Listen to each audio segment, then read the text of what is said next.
In the quiet, tree-lined streets of a well-kept neighborhood just outside Atlanta, everything looked perfect from the outside. Big houses with neatly trimmed lawns, shiny cars in the driveways, kids riding bikes in the late afternoon sun. It was the kind of place people dreamed of living in. And at the heart of it all stood a 2-story colonial home with white shutters, a wraparound porch, and a mailbox that always held glossy magazines and handwritten thank you notes. To anyone passing by, this house belonged to a family that had it all: success, stability, love.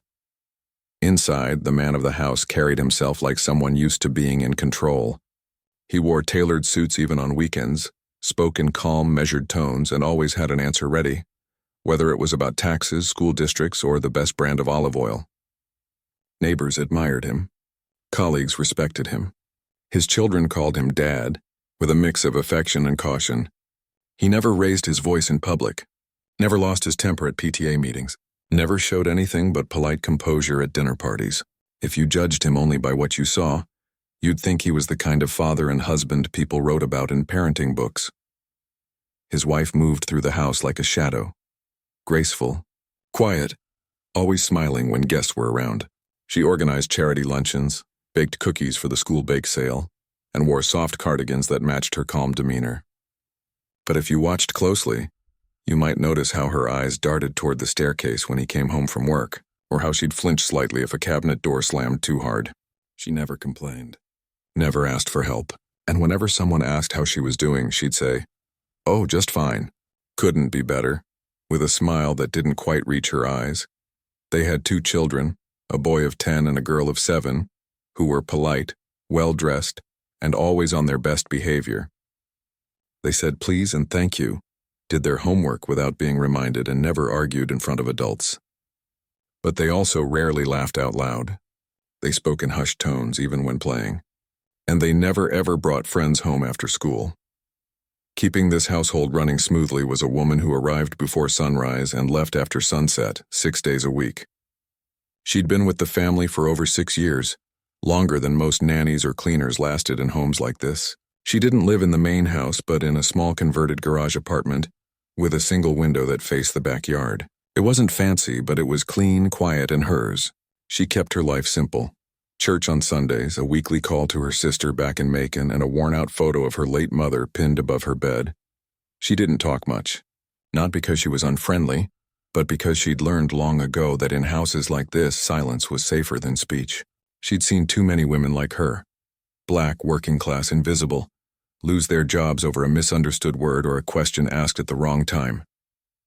So she did her work with quiet precision. Laundry folded just so, floors polished until they gleamed, meals prepared exactly how the family liked them. She knew where every toy went, which mug the husband used for his morning coffee, and how the little girl liked her hair braided before school. At first, everything seemed normal. The family had their routines, their moods, their little quirks, just like any other. But over the past few months, something had shifted. It wasn't dramatic. No shouting matches. No broken dishes. Just small things that on their own meant nothing, but together painted a troubling picture. It started with the wife's hands. One morning, while setting the breakfast table, the housekeeper noticed faint purple marks circling her wrists, like someone had gripped them too tightly. When she asked gently, "You all right, ma'am? You look tired," the woman quickly pulled her sleeves down and said, "Oh, I just bumped into the closet door again. Clumsy me." She laughed, but it sounded forced, like a recording played back too fast. Then came the phone calls. Late at night, after everyone was supposed to be asleep, the housekeeper would hear muffled voices from the study downstairs. The husband's tone was low, sharp, urgent. Once she caught a phrase. "You think I don't know what you're doing?" Another time, "If you tell anyone, you'll regret it." She told herself it was none of her business. Maybe it was work stress. Maybe it was money trouble. Rich people had problems too, just different kinds, but then the children changed. The boy, once eager to show her his drawings, now avoided eye contact. The little girl stopped humming while getting dressed, a habit she'd had since she was 3. One afternoon, the housekeeper found the girl sitting alone in her room, knees pulled to her chest, staring out the window. When asked if something was wrong, the child just shook her head and whispered, "Daddy says we have to be extra good right now." The husband's behavior grew colder. He began watching the housekeeper more closely, lingering in doorways when she cleaned, asking pointed questions like, "Did you hear anything last night?" Or, "You sure you didn't see anything unusual?" She always answered the same way, "No, sir. Everything's quiet." But inside her stomach twisted. She knew that look, the one that said, "I'm watching you. Don't step out of line." One rainy Tuesday, the wife came down for breakfast with a fresh bruise blooming under her left eye. It was faint, almost hidden by makeup, but the housekeeper saw it. She'd seen that kind of mark before, on her cousin's face years ago, after her boyfriend lost his temper. The wife caught her glance and immediately turned toward the coffee pot, saying brightly, "I walked into the bathroom cabinet this morning. Honestly, I need to watch where I'm going." The husband, reading the newspaper at the head of the table, didn't look up, but he said, voice calm as still water, "You really should be more careful. People might start talking." The words hung in the air like smoke. Later that day, while folding towels in the upstairs hallway, the housekeeper overheard the husband on the phone in his office.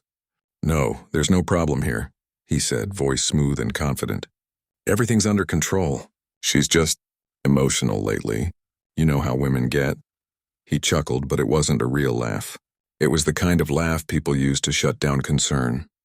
That night, as she locked up the kitchen before heading to her apartment, the housekeeper stood for a long moment in the dark backyard, listening to the hum of the neighborhood. Crickets, a distant dog barking. The soft glow of porch lights from houses where families were laughing, arguing, living without fear. She thought about leaving, finding another job, but jobs like this, steady with room and board, were hard to come by. And who would believe her anyway?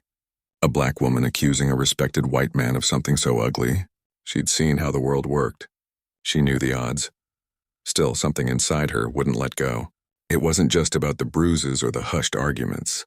It was the way the children held their breath when their father walked into a room. It was the wife's eyes, once bright, now dull, like a candle slowly burning out. It was the feeling that behind the perfect lawn and the holiday cards and the polite dinner parties, something was rotting. She remembered her mother's words, spoken years ago over a pot of simmering greens. "When you see wrong being done and you got the power to speak, silence ain't peace, it's permission." But speaking up could cost her everything. Her job, her home, maybe even her safety. For now, she kept cleaning, kept cooking, kept watching.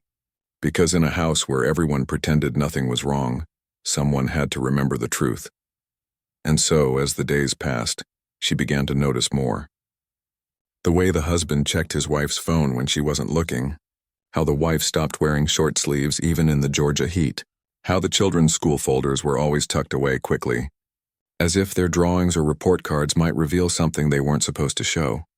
One morning, while dusting the study, she found a crumpled tissue in the wastebasket, stained with mascara and tears. On the desk, a half-written note, "I can't do this anymore," blotted before it was torn off.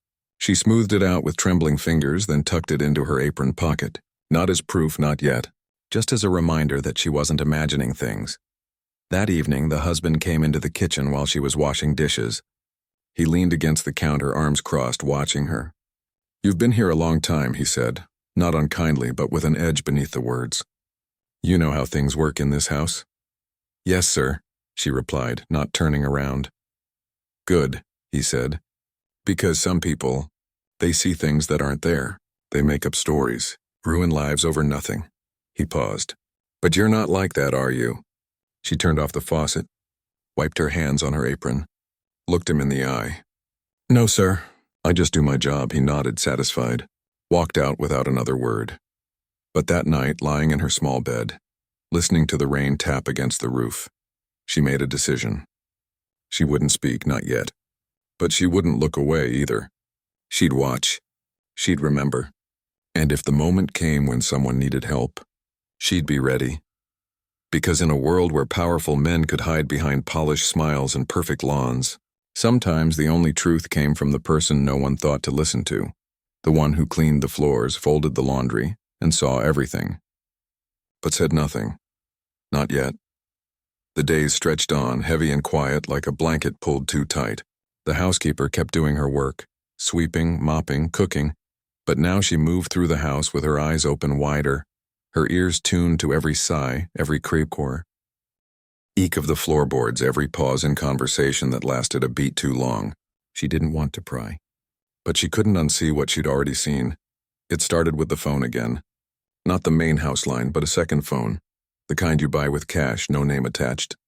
She found it by accident one afternoon while cleaning under the desk in the study. It was tucked behind a stack of legal folders, its screen dark. She almost left it there, but something made her pick it up. It was warm, like it had just been used. She didn't turn it on. She knew better than that. But she noticed the charger was plugged into a hidden outlet behind the bookshelf. That didn't make sense. Why hide a phone unless you didn't want anyone to know it existed? A few nights later, she heard him talking on it again, voice low and tense. "You think I don't know who you've been talking to?" He said, "She's not going anywhere. And if you breathe a word..." He stopped, listened, then added, "This stays between us, or else..." The housekeeper froze in the hallway, laundry basket in her arms. Her heart hammered, not from fear for herself, but for the woman upstairs. The one who flinched at sudden noises and wore long sleeves in July. Then came the medicine bottles. She found them in the kitchen trash one morning, crushed and wrapped in paper towels like someone was trying to hide them. One was labeled with a name that wasn't his or his wife's. Another had no label at all, just a white cap and a few pills rattling inside. She recognized the shape, anti-anxiety pills. Strong ones. She'd seen them before years ago when her sister went through a rough patch after her divorce. But his wife had never mentioned anxiety. In fact, she always said she didn't believe in pills and preferred natural remedies. Why was he throwing away medicine that didn't belong to him? The real turning point came on a Tuesday, the kind of humid Georgia afternoon where the air feels like a wet towel. The kids were at summer camp and the wife had gone out for a doctor's appointment, something she rarely did alone. The husband was at work, or so he said, but his car was still in the garage. The housekeeper was cleaning the master bedroom when she noticed something odd about the bookshelf on the far wall. It didn't sit flush with the wall like the others. She gave it a gentle push, more out of habit than suspicion.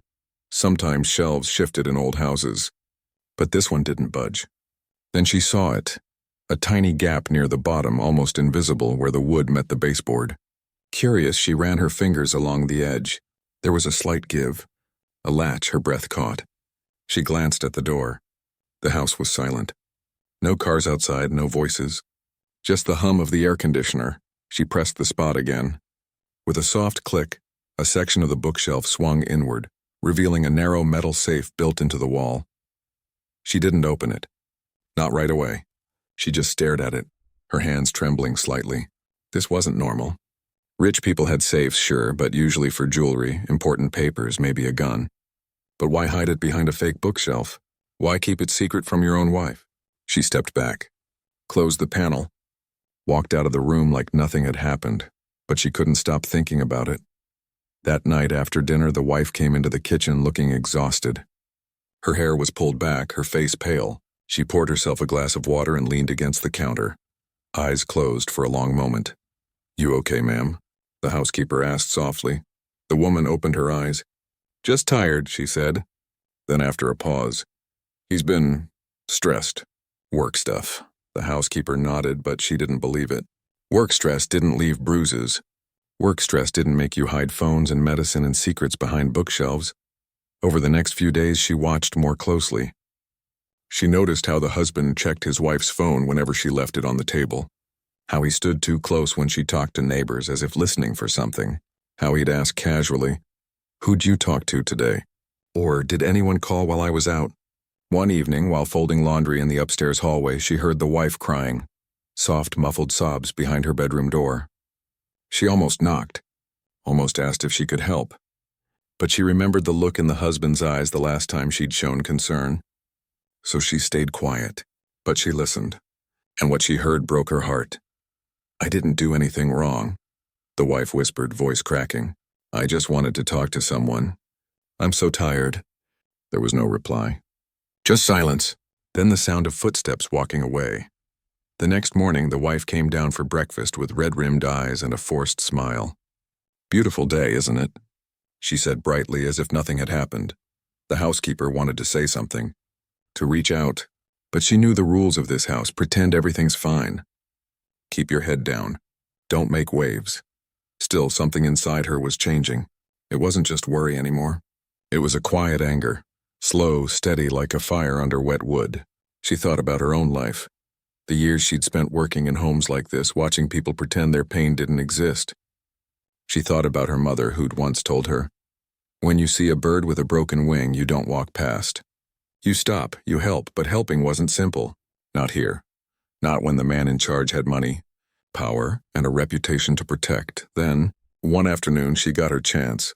The husband had left in a hurry, phone ringing, keys jangling, and forgot to lock the study door.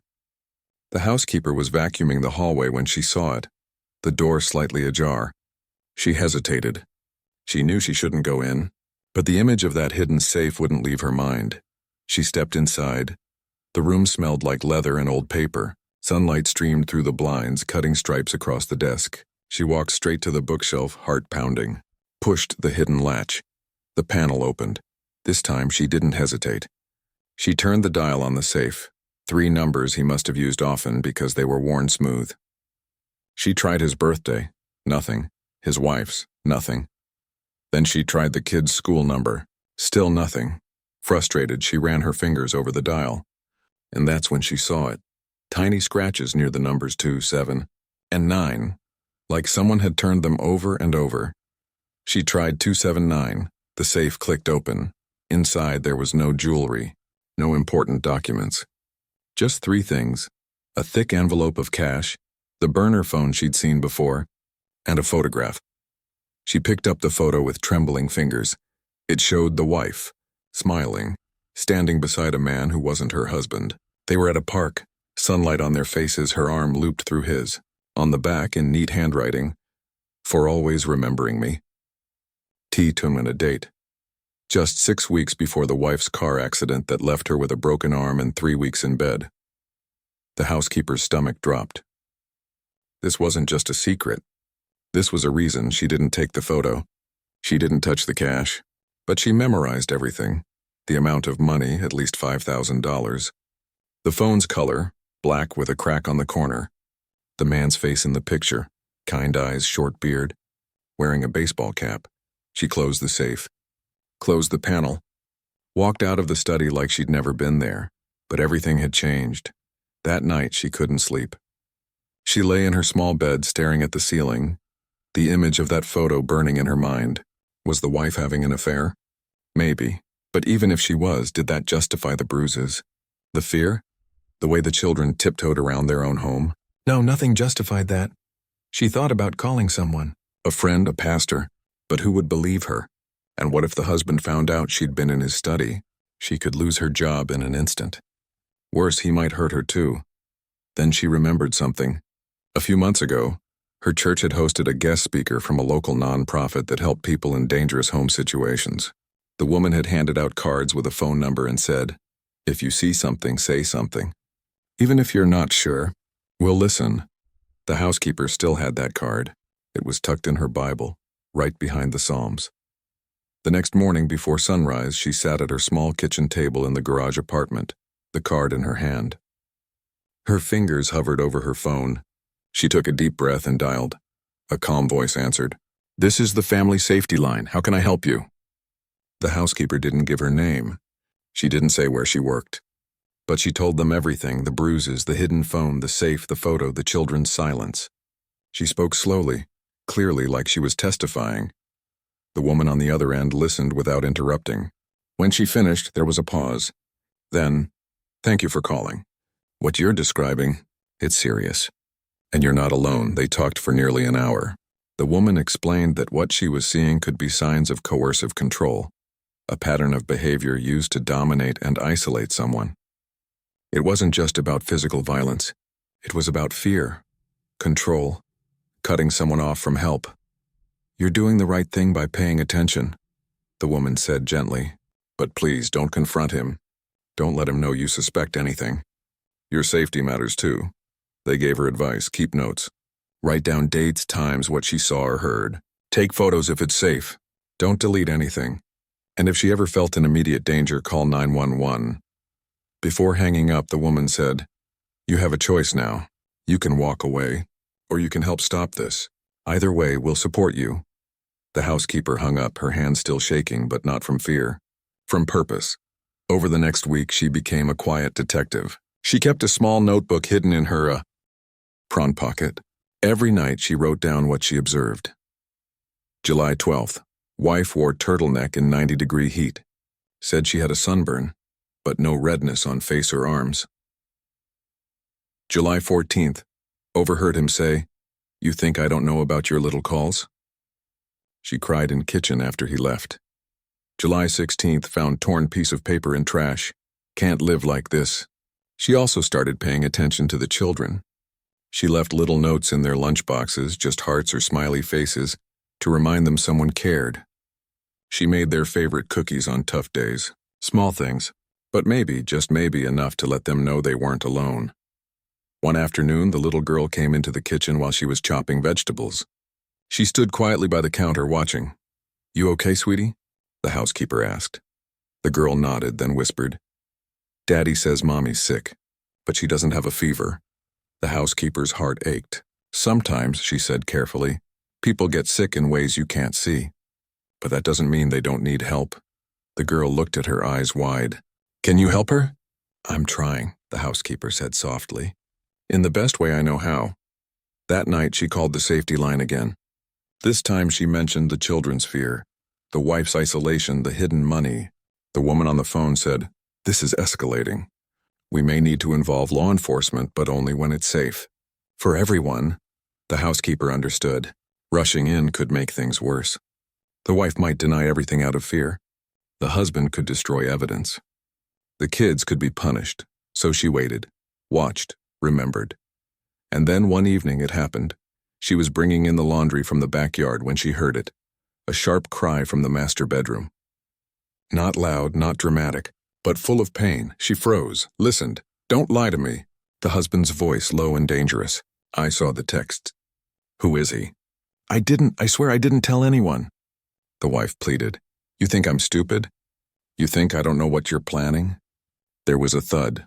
Then silence. The housekeeper didn't go in. She couldn't. But she stood there, fists clenched, tears in her eyes, feeling utterly helpless. The next morning, the wife came down with a fresh bruise on her cheek, covered with makeup but visible if you knew where to look. She avoided mirrors. Didn't speak at breakfast. When the husband left for work, the housekeeper found her sitting at the kitchen table, staring at her coffee, tears falling silently into the cup. Without a word, the housekeeper sat down across from her, pushed a clean tissue toward her. The wife looked up, surprised. "You don't have to pretend with me," the housekeeper said gently. The wife's lip trembled. For a moment, it looked like she might speak, but then she shook her head. "It's not what you think," she whispered. "He's under so much pressure. It's my fault. I shouldn't have—" "No," the housekeeper interrupted softly. "No one deserves to be afraid in their own home." The wife looked away, but she didn't deny it. That was the moment the housekeeper knew. Silence wasn't protecting anyone anymore. She went back to her apartment that night and made a decision. She would go to the police. Not tomorrow, not next week, but soon, when she had enough proof, when she could speak without putting the wife in more danger. Because the truth was this: the husband kept saying there was no problem. But the housekeeper had seen the truth in the wife's eyes, in the children's silence, in the hidden safe and the burner phone and the photo of a man who might have offered kindness in a loveless house, and she knew, deep in her bones, that someone had to break the silence, even if it was her. The storm rolled in just after dinner, dark clouds swallowing the sky, thunder rumbling like a warning from the earth itself. Rain began to fall in heavy sheets, drumming against the roof, turning the driveway into a shallow river. Inside the house, the lights flickered once, then steadied. The children were already in bed, tucked in early because of the weather. The wife sat on the couch with a book she wasn't reading, her fingers tracing the same page over and over. The husband was in his study, door closed, phone pressed to his ear. The housekeeper was in the kitchen wiping down counters that didn't need wiping. She'd finished her chores hours ago, but she stayed, partly because the storm made her uneasy, partly because something in the air felt wrong, like the calm before a wave crashes. Then she heard it, a sharp gasp. Not loud, not a scream, but the kind of sound someone makes when they're trying not to cry out. It came from the master bedroom. She froze, dishcloth in hand. Listened. Silence. Then a low, tense voice. His. "You really thought I wouldn't find out, didn't you?" Another pause. Then her voice, trembling. "I didn't tell anyone. I swear, you expect me to believe that? After everything I've done for this family?" The housekeeper's chest tightened. She knew she should walk away. Go to her apartment. Lock the door. Pretend she heard nothing. That's what she'd done before. That's what survival taught her. But this time, her feet moved on their own. She stepped quietly into the hallway, barefoot so the floor wouldn't creak. The master bedroom door was slightly open, a sliver of light cutting across the dark carpet. She didn't mean to look, but she did. Through the crack, she saw him standing over the bed, one hand gripping the wife's wrist so hard the knuckles were white. His face was inches from hers, jaw clenched, eyes burning with something colder than anger. Control. Possession. "You think you can just walk away?" he hissed. "After I gave you everything? This house? These kids? Your life?" The wife's eyes were wide with fear, but she didn't pull away, didn't fight, just whispered, "I'm not walking away, I need to breathe." He let go suddenly, shoving her back onto the bed like she was nothing. She didn't cry out. Just curled into herself, arms wrapped around her middle, as if protecting something inside. He turned toward the door. The housekeeper ducked back into the shadows just in time. She heard his footsteps coming down the hall. She slipped into the laundry room, heart pounding so hard she thought it might burst. She pressed herself against the wall, holding her breath as he passed, muttering to himself, heading toward the kitchen for a drink. When she was sure he was gone, she crept back to the hallway. The bedroom door was still open. The wife hadn't moved. She lay there staring at the ceiling, tears sliding silently down her temples into her hair. The housekeeper wanted to go in, to sit beside her, to say, "You don't deserve this. You're not alone." But she knew if she did, it might make things worse. He'd see her kindness as interference, and the wife, already drowning in fear, might shut down completely.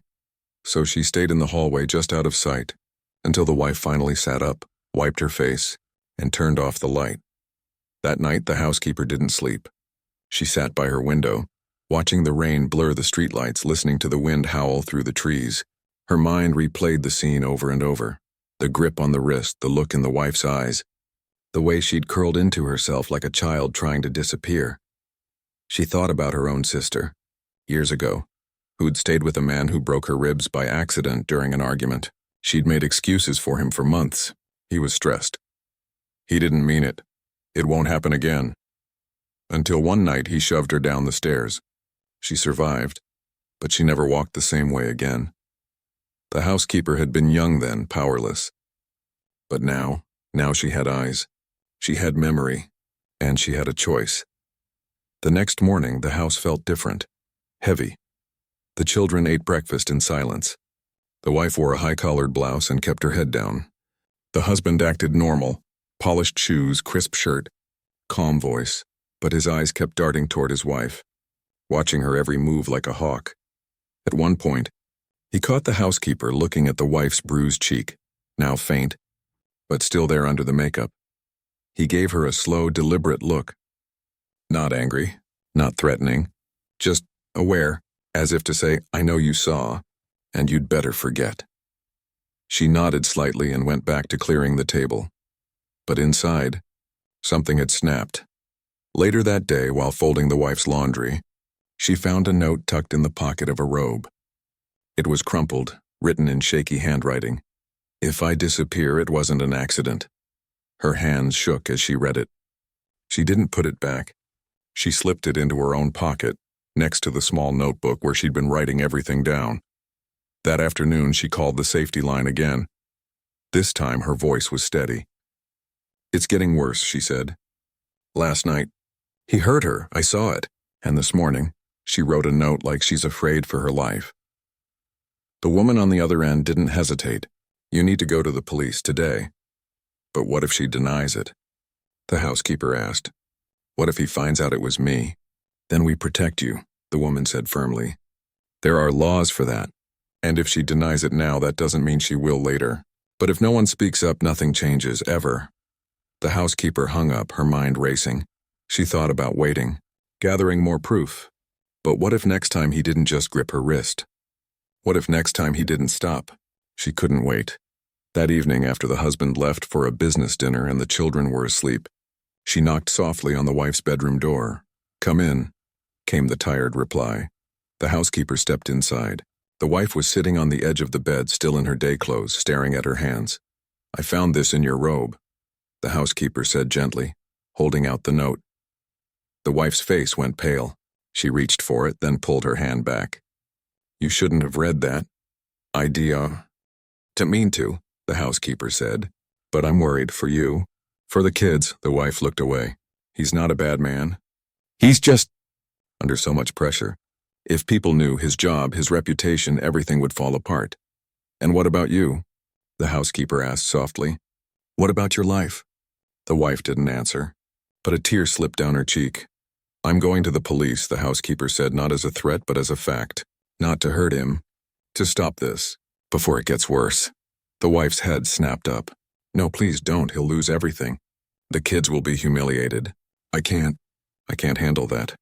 "He's already making you disappear," the housekeeper said, piece by piece. "Your voice, your smile, your safety. Is that really better than the truth?"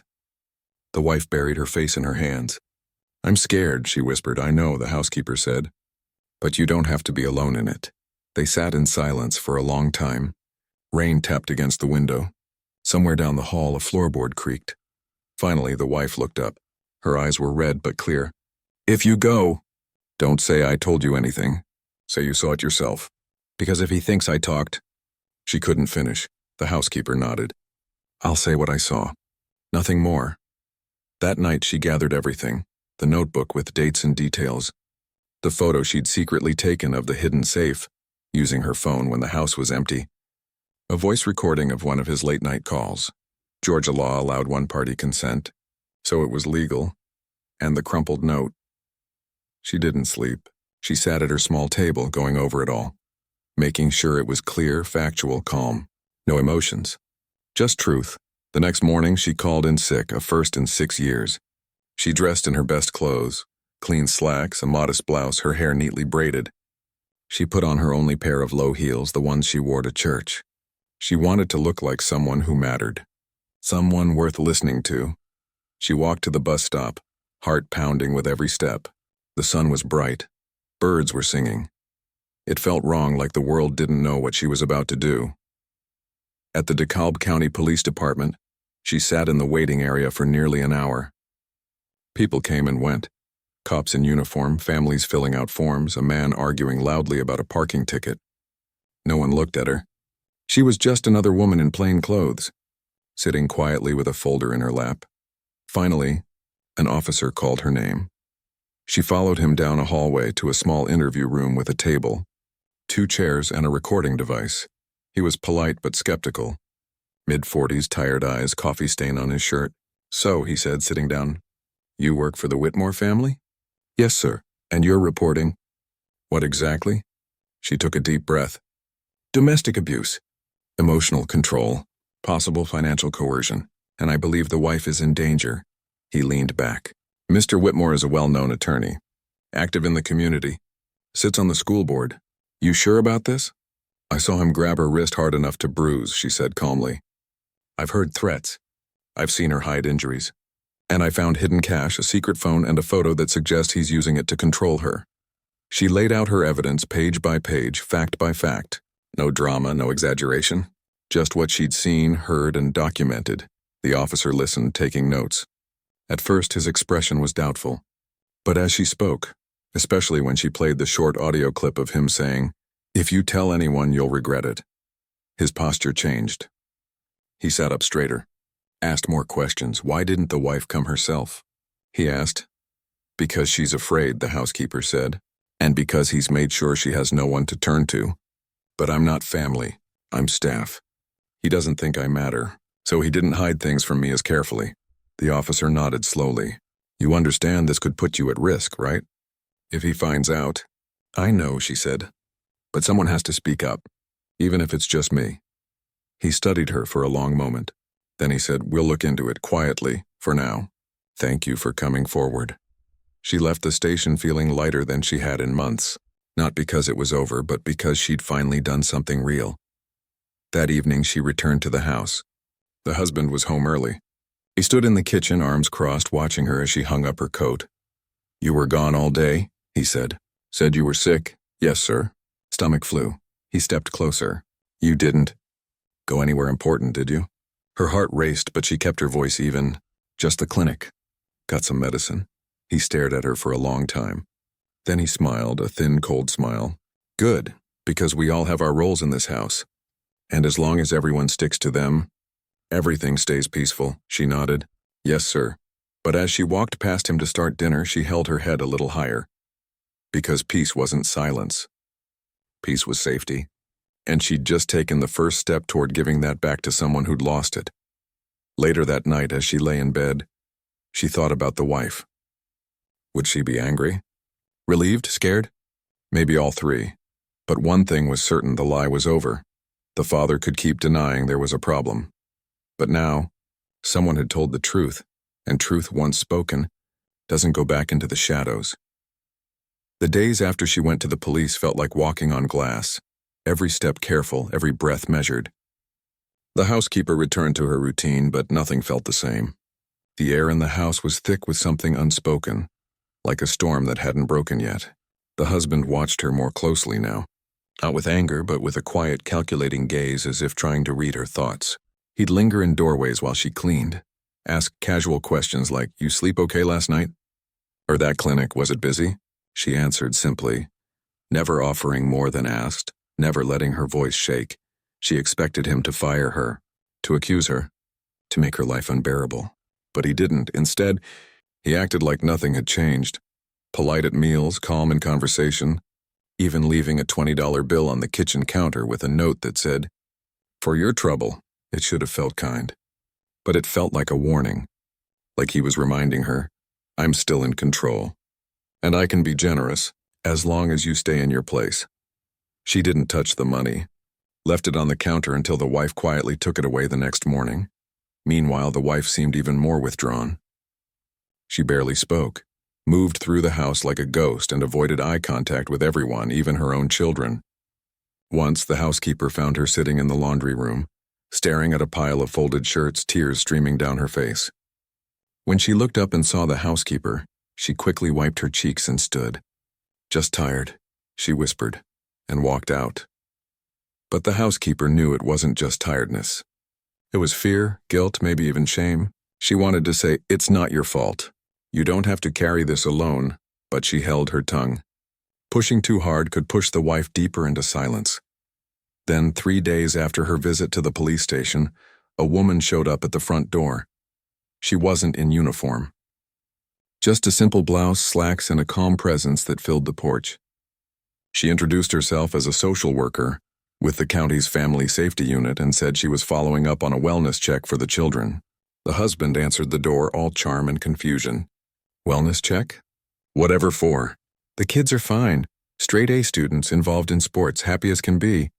The woman smiled politely. "Routine," she said. "We do them in certain situations. Just need to speak with the children briefly. And your wife, if she's available." He hesitated, then stepped aside. "Of course. Come in."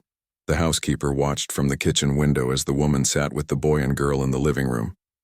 She didn't ask leading questions, just talked about school, their favorite games, what they liked to do on weekends. But the housekeeper noticed how the woman's eyes stayed soft, how she gave them time to answer, how she didn't rush them, and how slowly the children began to relax. Later, the woman spoke with the wife in the sunroom. They talked for nearly an hour. The housekeeper couldn't hear what was said, but she saw the wife's shoulders drop, just a little, like a weight had been lifted, even if only for a moment. When the woman left, she gave the housekeeper a small knowing nod as she passed through the kitchen. No words, just that look. I see you. I know what you did." That night, the husband was quiet at dinner. Too quiet. He didn't speak to anyone, just pushed food around his plate, his jaw tight. Afterward, he went straight to his study and locked the door. The housekeeper knew something was shifting. 2 days later, a detective called her. Not the skeptical officer from before, but a woman with a gentle voice and a firm tone. She said they'd reviewed her statement, listened to the recording, and cross-checked the details. They'd also spoken with the social worker, who reported that the children showed signs of emotional distress consistent with living in a high-control environment. Most importantly, the wife had finally spoken, just a few words, but enough. She'd admitted to the bruises, the threats, the isolation. She hadn't named names, but she hadn't denied it either. "We're moving forward," the detective said, "but we need you to stay safe. Don't confront him. Don't let on that you're involved. And if anything feels off, call us immediately," the housekeeper agreed. But she also knew the risk was growing. If the husband suspected her, he might destroy evidence or, worse, hurt someone before they could act. She started paying attention to small things. Whether his briefcase was heavier than usual, could he be moving Ash, if he made more late-night calls, if he checked the garage apartment when he thought she wasn't looking. She kept her notebook hidden under her mattress now, along with the photo of the hidden safe and the crumpled note from the wife's robe. One evening, while taking out the trash, she saw him in the backyard, burning something in a metal bin. Papers curled into black ash in the flickering light. She didn't go closer. But the next morning she found the bin empty, scrubbed clean. He was covering his tracks. The tension in the house reached a breaking point the following week. The wife missed a school event, the boys' science fair. She'd promised to come, even helped him build his volcano. But when the time came, she didn't show. The boy stood by his project, eyes scanning the crowd, hoping. When he got home, he didn't cry, just went straight to his room and closed the door. That night, the housekeeper heard shouting from the master bedroom. Real shouting, not just hissed threats. "You embarrassed me," he yelled. "Everyone was asking where you were." "I couldn't breathe," the wife whispered back, voice raw. "I just needed 5 minutes." "5 minutes?" he snapped. "While our son stood there like a fool? Do you know what people will think?" There was a crash, glass breaking, then silence. The housekeeper stood outside the door, hand on the knob, ready to go in. But she stopped herself. She remembered the detective's words, "Don't escalate. Let us handle it." Instead, she went to the boy's room. She knocked softly. "Hey," she said when he opened the door. "Your volcano was amazing." He shrugged, eyes red. "Mom didn't come." "I know," she said. "But she loves you. Sometimes. Grown-ups get stuck in hard places. It's not about you." He nodded but didn't smile. She sat with him for a while, just quiet company. Sometimes that's all a hurting heart needs. The next morning, the wife came down with a cut on her forehead, small but fresh. She wore a scarf tied low, like she was hiding it. When the housekeeper handed her a cup of tea, their fingers brushed. The wife's hand was ice cold. "You okay?" the housekeeper asked softly. The wife looked at her, really looked at her for the first time in weeks. "I don't know how much longer I can do this," she whispered. The housekeeper didn't offer empty comfort, just said, "You won't have to." That afternoon she called the detective again. "It's getting worse," she said. "He broke something last night. She's hurt." "We're close," the detective replied. "We've got a warrant ready. We just need to time it right. When he's home, when the kids are safe, when we can secure the evidence before he destroys it." "Please hurry," the housekeeper said. "I'm scared for her." "We are too." 2 days later, everything changed. It was a Thursday. The husband had a court appearance downtown. He left early, dressed in his best suit, briefcase in hand. The housekeeper watched him drive away, then went about her morning chores. But her hands were shaking. She knew today might be the day.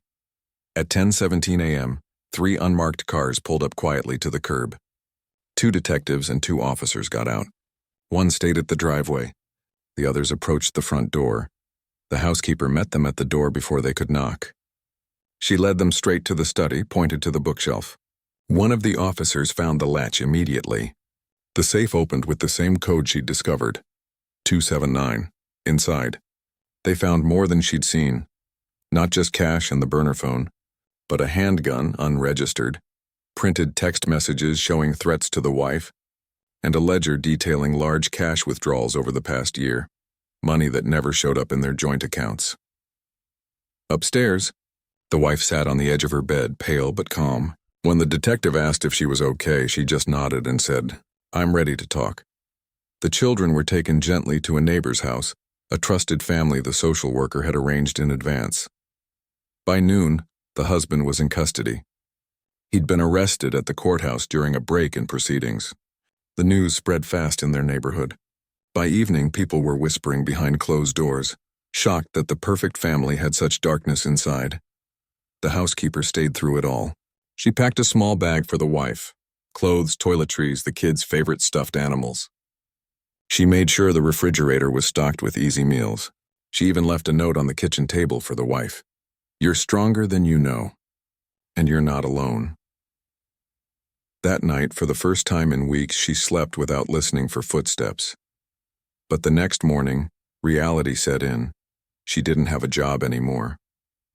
The house was empty, sealed as part of the investigation. Her garage apartment was technically still hers, but staying felt wrong, like lingering in a place soaked with pain. She called the nonprofit again. They offered her temporary housing, counseling, even help finding new work. But more than that, they asked if she'd be willing to speak.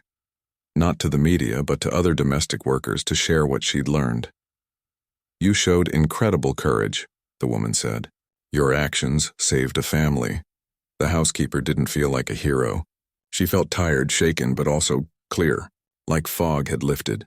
She thought about the years she'd spent believing her voice didn't matter, that as a black woman working in wealthy homes, she was invisible, replaceable, unimportant. But she'd just proven that wasn't true. One person noticing, one person speaking up. That was enough to change everything. A week later, she met the wife and children at a shelter downtown.